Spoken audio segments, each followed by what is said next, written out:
সম্পূর্ণ একটা মিথ্যা একটা অপপ্রচার। আমার নাম রঞ্জন সিনহা, আমি সেনাবাহিনী। আমরা এক কথা,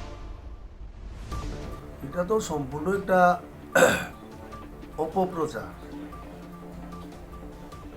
কালকে যারা আমার এখানে এসেছিলেন এরা আমার বিগত দিনের আমার ভারতীয় জনতা পার্টির আমার কার্যকর্তা, যাদের সঙ্গে আমি কাজ করছি। তারা আসার আগে আমাকে ফোন করেছিল, আমি বলেছিলাম এসে লাভ হবে না, আমার সঙ্গে আপনাদের দেখা হবে না, তো আসার প্রয়োজন নেই। তো তারা তবুও তারা এসছে। আসার পরে আমি তো বাড়িতে ছিলাম না, আমি তো আমার ফিল্ডে ছিলাম, আমি কাজে ছিলাম। তো সম্পূর্ণ একটা মিথ্যা একটা অপপ্রচার। আমার নাম রঞ্জন সিনহা, আমি সেনাবাহিনী। আমরা এক কথার মানুষ, আমরা এক কথাই চলি, আমরা দুই কথা কখনো বলি না। অন্যের সঙ্গে আমাদের তুলনা করা, সেটা আমি মনে করি সেটা ভুল। কেননা আমরা সেনাবাহিনীতে আমরা প্রতিজ্ঞা করেছি, আমরা দেশ সেবা করার জন্য, জনগণের সেবা করার জন্য আমরা রাজনীতি করি। আমরা কারোর মতো আমি লোভে আমরা কোনোদিনও রাজনীতি করি না, আমরা নিজের জন্য আমরা কোনোদিনও রাজনীতি করি না। আমরা রাজনীতি করি জনগণের জন্য, আমরা রাজনীতি করি। এবং এই রাজনীতি করতে গিয়া আমরা এই 23 বছর বিজেপি কন্টিনিউ, এই 23 বছরে আমি এই ভারতীয় জনতা পার্টিকে দিয়েছি ছাড়া ভারতীয় জনতা পার্টি থেকে আমি আজকে পর্যন্ত কোনো কিছু নিই নাই। যার জন্যে যারা এই অপপ্রচার করছে তাদেরকে আমি অনুরোধ করছি এরকম মিথ্যা অপপ্রচার থেকে যেন তারা বিরত থাকে। তে যারা যারা যে বাইলার করছে তাদেরকে কি মেসেজ দিবে আপনি? ওইটাই বললাম, এই যে মিথ্যা অপপ্রচার। প্রথমে তো আপনি বিজেপি ছিলেন, তো বিজেপি কেন ছাড়তে হয়েছে আপনাকে? 2018 সালে ভারতীয় জনতা পার্টির সরকার আসার আগে পর্যন্ত ভারতীয় জনতা পার্টিতে রঞ্জন সিনহার মতো ভালো ওয়ার্কার কেউ নেই। কিন্তু দেখলাম 2018 সালে সরকার আসার পর ভারতীয় জনতা পার্টি আমাকে কুণ্ঠাসা করতে শুরু করে দিয়েছে, অনেক অপমানিত হয়েছে। কিন্তু পার্টিটাকে এতই ভালোবাসতাম, এই দীর্ঘ 5 বছর আমি পার্টি ছেড়ে যাই। এই পার্টির জন্য লাগাতার 60 দিন জনসম্পর্ক বাড়ি বাড়ি প্রচার করেছে। পার্টির মিটিংয়ে ডাকা না হলেও অনেক মিটিংয়ে আমি নিজে থেকেই চলে যেতাম। আমাকে বলা হয়েছে রঞ্জন সিনহাকে মিটিংয়ে ডাকবেন না। কেন ডাকবেন না? কেননা আমি তাদের যে দুর্নীতি, এই দুর্নীতির প্রতিবাদ একমাত্র রঞ্জন সিনহা করত, বাকি ত্রিপুরা রাজ্যের কোনো ভারতীয় জনতা পার্টির নেতা করত না।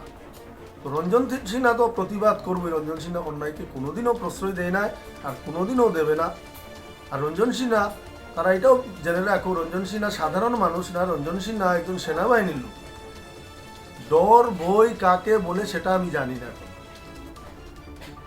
দুইবার আমি কাশ্মীরে সার্ভিস করে এসেছি। আমাকে যদি কেউ ভয় দেখানোর চেষ্টা করে, সেটা তার ভুল ধারণা। আমার কাছে ভয় ডর কিছুই নেই, কেননা আমি একবার 22 বছর সেনাবাহিনীতে চাকরি করেছি, যেখানে আমার কিছুই হয়নি। আমার কপালে যা আছে সেটা হবে। তো আমাকে কেউ যদি ভয় দেখানোর চেষ্টা করে, কেউ যদি আমাকে সেই রকম ডর দেখানোর চেষ্টা করে, সেটা কিন্তু তার ভুল সিদ্ধান্ত। তাদের আমাকে কেউ কিনতে পারবে না। আমি আমার সিদ্ধান্তে অটল। মহারাজ আমাকে যে সম্মান দিয়েছেন, যে আমি একজন ভারতীয় জনতা পার্টির কার্যকর্তা, কনিষ্ঠ কার্যকর্তা, উনি আমাকে নিজে থেকে ডেকে আমাকে ত্রিপুরা মথার পার্টির 52 চণ্ডীপুরে প্রার্থী করেছেন। এই যে উনার যে আমার প্রতি উনি যে সম্মান দেখিয়েছেন, এই জিনিসটা আমি যতদিন বেঁচে থাকবো বা আমার পরিবার, আমরা সব সময় ওনার প্রতি আমরা কৃতজ্ঞ থাকবো। বলছি কি, রঞ্জন সিনহার সাথে একটু আলোচনা করলে ভালো হইব, তা রঞ্জন সিনহারে একটু ফোন করেন। তো আমি আমার ছেলেরে কইলাম তুমি তোমার পাপার কাছে ফোন কইরা দেখো দাদা তারা আইছে মন্ত্রীরা আইছে তার সাথে কথা কোয়ার লাগিয়া আইছে শুধু ওইটাই কইতেছে। তখন আমি কইলাম সুইচ অফ তার লগের সঙ্গী সাথীরাও সুইচ অফ করছে। তখন তো কোনো কিছু তো তার নিয়ে কাছ থেকে এত সুযোগ পাইল না তারা। তখন আমারে কইছে কি তার কইছে রঞ্জন দ্বারা বুঝাইতে পারবেন না। তা রঞ্জন তো ইয়ে করতো না, বুঝাইলেও মানতো না। কিন্তু রঞ্জন সিনহা পাবলিকের জন্য এই কাজগুলা করতেছে, ঘরের জন্য না। পাবলিক যারা দলিত আছে এইগুলার লেগে কাজ করছে। কিন্তু এই যখন ডিক্লেয়ার হয়েছে তখন টিএসআর এসডিপি সহ আমার ঘরে আয়া পড়ছে। এসডিপি কইতাছে তার মানে ওই গাড়িতে যেমন চুরি ডাকাতে ধরিয়া নিলে যেরকম হয় এইরকম কইছে গাড়িতে উঠেন। তো তাই নিয়ে তো কইল আমি তো ঘরে আবার দোকান নাই। তো এখান থেকে ফোন করলো তো আমি এসডিএমও যাইতাম। তা ওই সুযোগটা না দিয়া তারা ওই টিএসআর গাড়িতে চুরের মতো লইয়া যাইতে আইছে। এটা তো সম্ভব না। এটা থেকে আরও প্রমাণ আছে। তোমরা বিজেপির ডিক্লেয়ার হওয়ার পরে যদি এই ক্ষমতা তোমরা রঞ্জন সিনহা একজন 25 বছর কার্যকর্তা, তার কাছে এইরকম অপমানজনক কথাবার্তা হয়েছে কার কারণে? উপরের নেতৃত্বের কারণে হয়েছে। তারা অর্ডার পাইছে দেখিয়া তো পুলিশ প্রশাসন আয়া পড়ছে। এটা কি মাইনা নেওয়া যায়? আমরা 25 বছর কাজ করছি কি এই অপমানের লেগে কাজ করছিলাম?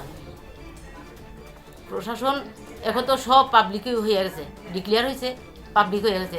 কিন্তু ক্ষমতাশালী তারা উপর থেকে তারা এই নির্দেশ দিচ্ছে রঞ্জন সিনহারে ধরিয়ে লইয়া যাওয়া লাগে। এটা তো অপমান থেকে আরও মরার সমান জিনিসটা। তখন তো আমরা চেতে গেছি। চেতে যাওয়ার পরে ছোটো আমার বাচ্চা লইয়া প্রথম থেকে যখন কাজ করছি তখন ছোটো বাচ্চারাও তো তারা কাজ করছিল। তখন আমার মেয়ে বাইরের করে দিছে দুঃখের লেগে যে টিএসআর আবার আমরা খাইতে বসছি, তাই নিয়ে খাইতে বসছে। তখন তারা আয়া পড়ছে কি হয়েছে আপনারা থানা যাওয়া লাগ করছে। এটা তো মাইনে যাওয়া যাইতো না।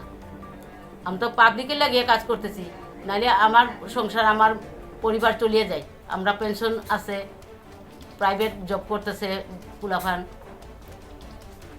এর লেগে আমি কইছি দাদা সময় গেছে গিয়া আপনারা এখন আমরা পিছাইতে পারতাম না। এখন মোথা থেকে যে পিছিয়ে গেলে আমরা এটা থেকে আর অপমান মরার সমান আমি এটা না কইছি যে আমরা 25 বছরে অবদান পাইছি, অপমানেই অপমান।